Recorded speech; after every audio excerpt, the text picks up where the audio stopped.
Messieurs, dames, chers consoeurs et confrères de la presse écrite, bonjour. Bienvenue à toutes et à tous au Forum de Liberté.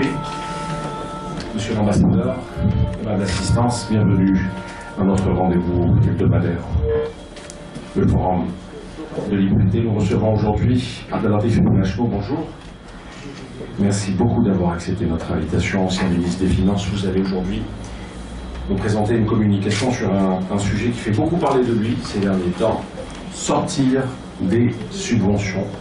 J'imagine qu'il y a énormément de questions qui vous attendent ce matin, donc vous avez quelques minutes pour nous expliquer tout cela. On va revenir juste après pour le débat avec l'assistance. C'est à vous, M. Benachmo. Merci beaucoup pour cette invitation, Monsieur l'ambassadeur, cher ami. C'est un sujet particulièrement sensible. Je suis sûr que tout le monde est bien au clair là-dessus. Et c'est un sujet sur lequel j'interpelle plus mes concitoyens que le gouvernement. Le gouvernement, bien entendu, mais mes concitoyens, beaucoup plus. Parce que c'est un sujet qui est sous notre responsabilité collective. Je vais m'en expliquer. Qu'est-ce que c'est qu'une subvention? On va prendre une définition simple et ensuite, à partir de cette définition, discuter, parce que je n'ai pas l'intention de parler beaucoup, je préfère vous entendre. Une subvention, c'est l'acte par lequel un État, en l'occurrence l'État algérien, protège ou renforce le pouvoir d'achat des citoyens ou des entreprises. Ça, c'est la définition. Comment le fait-il? Il le fait soit à travers le transfert de revenus monétaires, il donne de l'argent, soit il subventionne les prix, soit il a une politique fiscale favorable au pouvoir d'achat.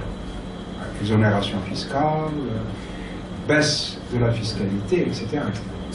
Donc les instruments sont nombreux, mais l'essentiel dont on doit se tenir, c'est l'acte par lequel l'État protège ou renforce le pouvoir d'achat des citoyens et des entreprises. Mais une fois qu'on a dit ça, on dit combien, parce que c'est ça qui vous intéresse. Il y a deux types de subventions en Algérie.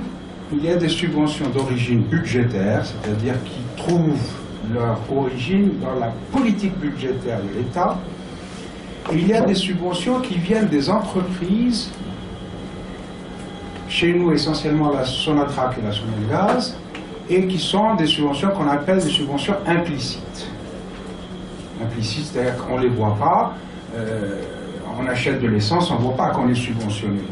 On consomme de l'eau, on ne voit pas qu'on consomme une subvention, etc. Alors je ne vais pas aller très très loin dans les chiffres, parce qu'évidemment ils sont très complexes. La seule chose que je peux vous dire, c'est qu'une équipe et moi, nous y avons travaillé pendant 6 mois. Et en conséquence, on est arrivé au résultat que je vais vous donner. Subvention d'origine budgétaire, à l'heure actuelle, 1995 milliards de dinars. C'est-à-dire 12% du PIB. D'accord? D'origine budgétaire. Alors tout à l'heure, on rentrera dans le détail, comment, etc., etc. Mais tout ce que je peux vous garantir, c'est que les personnes dont je parle ont passé quelques nuits blanches pour arriver à ça.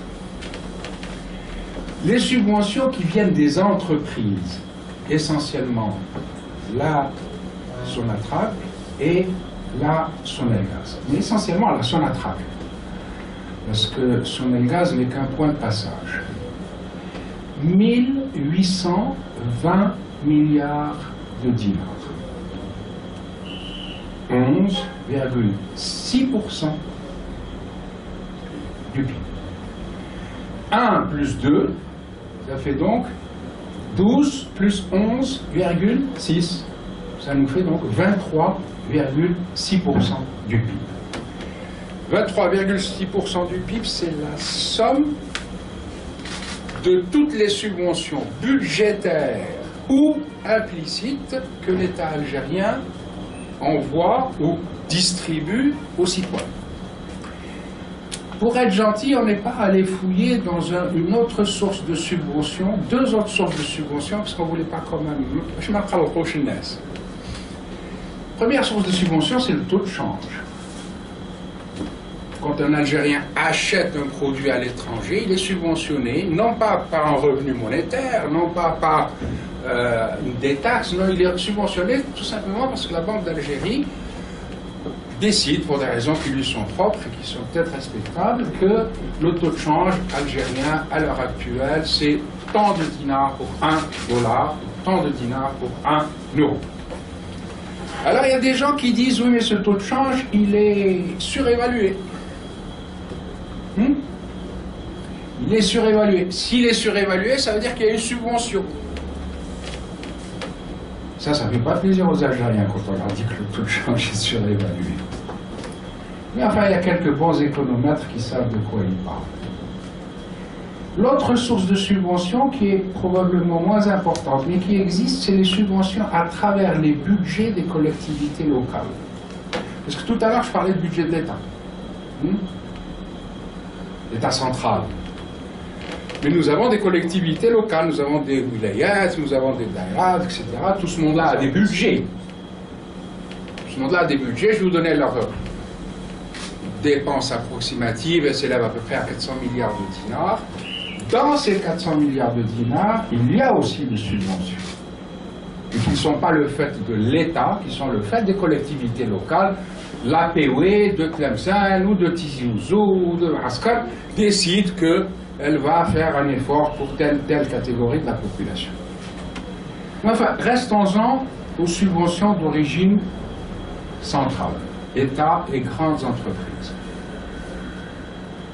Voilà le chiffre.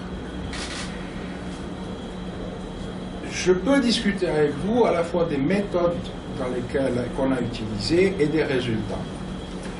On a utilisé évidemment les chiffres du ministère des Finances, mais le ministère des Finances a gardé la méthodologie que j'avais moi-même installée quand j'y étais. Alors moi j'ai changé, mais eux n'ont pas changé. Ils ont gardé la même méthodologie que j'avais installée pour le calcul et la mesure des transferts, et je ne suis plus d'accord avec eux sur deux ou trois points qui sont à la marge, mais importants. Par exemple, le ministère des Finances continue à considérer, c'est moi qui l'avais dit, mais j'ai changé d'avis, continue à considérer que les pensions des anciens moudjahidines sont une subvention. Je ne le crois pas. J'ai beaucoup réfléchi et je ne crois pas. Il s'agit de 225 milliards de dinars. 225 milliards de dinars, c'est 1,4 point du PIB. Chaque point du PIB, Yajma'a, c'est 165 milliards de dinars, qu'on soit au clair. Pourquoi j'ai considéré que les pensions des anciens moudjahidines ne sont pas des subventions? Parce qu'il me paraît qu'elles correspondent plus, on peut discuter, on peut passer des soirées là-dessus, elles me paraissent correspondre plus à une dette historique. Qu'est une dette historique? Ce n'est pas une subvention.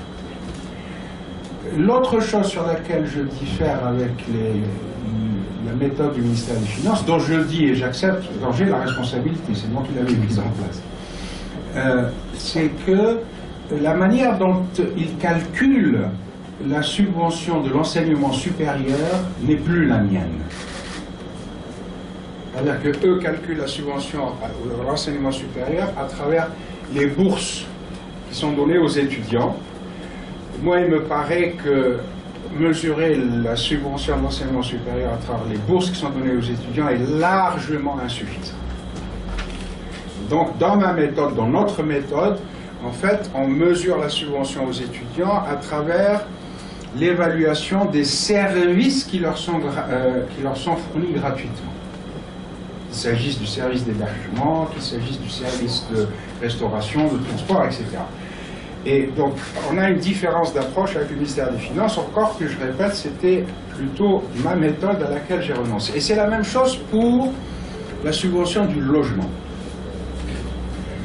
Subvention du logement, le ministère des Finances dit c'est la somme des crédits de paiement pour l'habitat public chaque année. Chaque année, on dépense X milliards de dinars pour construire des logements pour qu'on appelle les logements sociaux entre guillemets. Nous, on a changé de méthode et on essaye maintenant de faire une évaluation à travers ce qu'on appelle les services immobiliers rendus aux occupants des logements. Parce que vous voyez, complètement différent. Une chose est de dire j'évalue le service immobilier que l'État rend à celui qui occupe un logement public. Autre chose est de dire on évalue ça simplement à la dépense d'habitat.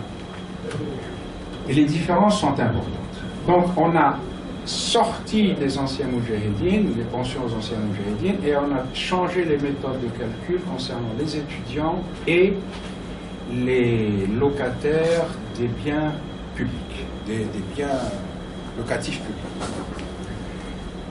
Si vous voulez, dans les questions, on peut toujours discuter de tel et tel aspect de la subvention, elles sont énormes. Alors, il faut quand même que vous sachiez que 1820 plus 1995, ça fait 3000, 600 quelque chose. 3600 même, 25, 30 000. La fiscalité pétrolière en 2013, était de 3690 milliards de dinars.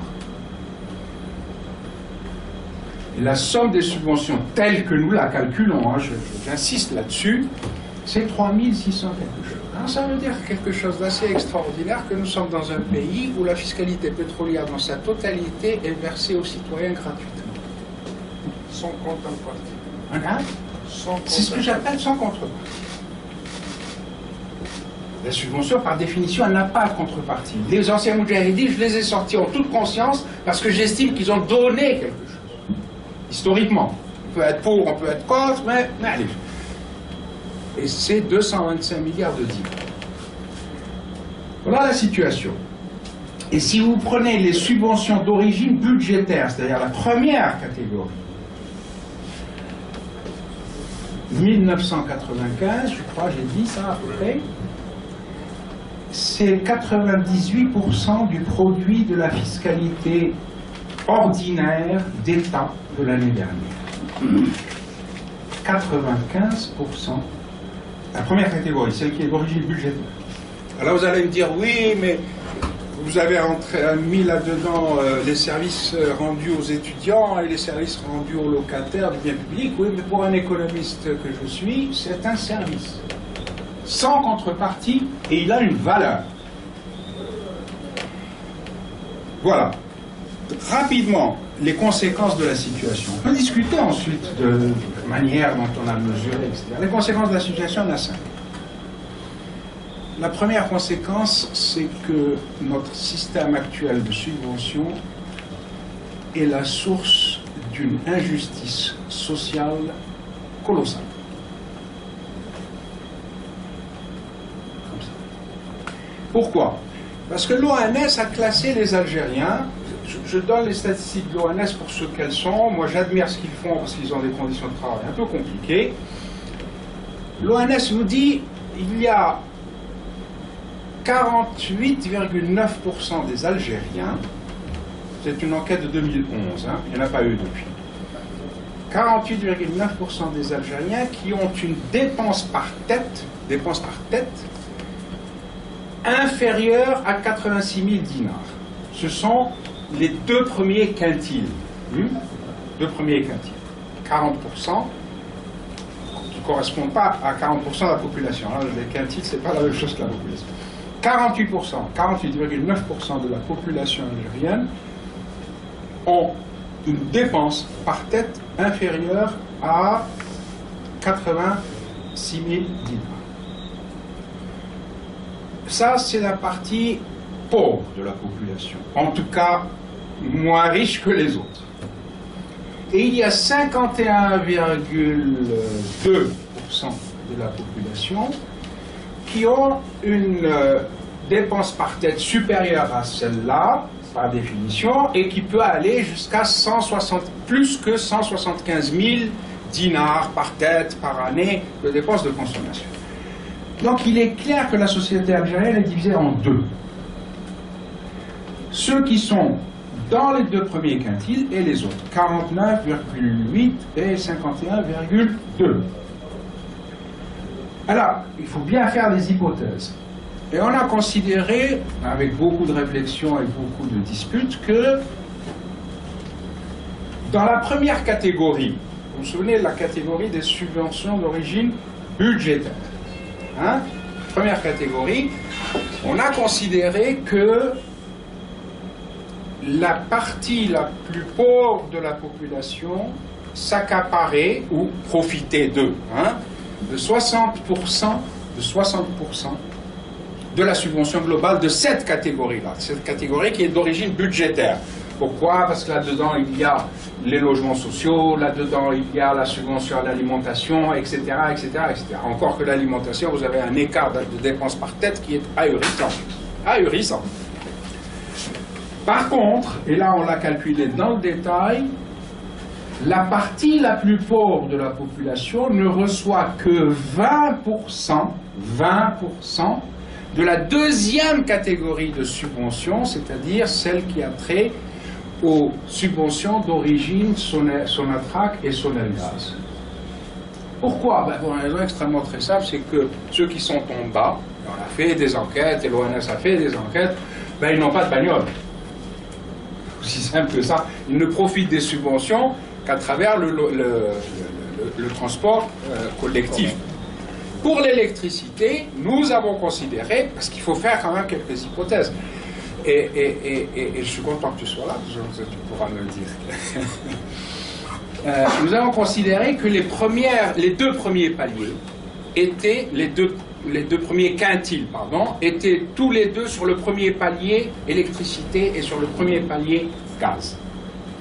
Donc on a tiré les proportions en disant ceux qui ont une dépense de consommation de moins 65 000 dinars par tête, premier quintile, moins 86 000 dinars par tête, deuxième quintile, sont par nécessité inscrits dans le premier palier Sonelgaz concernant la consommation d'électricité ou SIL, la consommation d'eau. Donc on a une injustice sociale. Ça veut dire qu'une moitié de la population profite beaucoup plus, notamment à travers électricité, gaz et carburant, que l'autre moitié de la population. L'autre inégalité, l'autre injustice, elle n'est pas que territoriale, elle n'est pas que sociale, elle est territoriale. Territoriale, c'est-à-dire que c'est Alger est roi. 40% des véhicules de notre pays, 40% des 5 millions de véhicules de ce pays, circulent autour d'Alger dans un rayon de 50 km. C'est eux qui tournent. D'accord? Alors, si on applique à Alger la règle de 3, ça veut dire que la subvention carburant, qui est quand même, la subvention carburant, nous l'avons calculée à 1050 milliards de dinars. 40% de 1050 milliards de dinars sont consommés à Alger.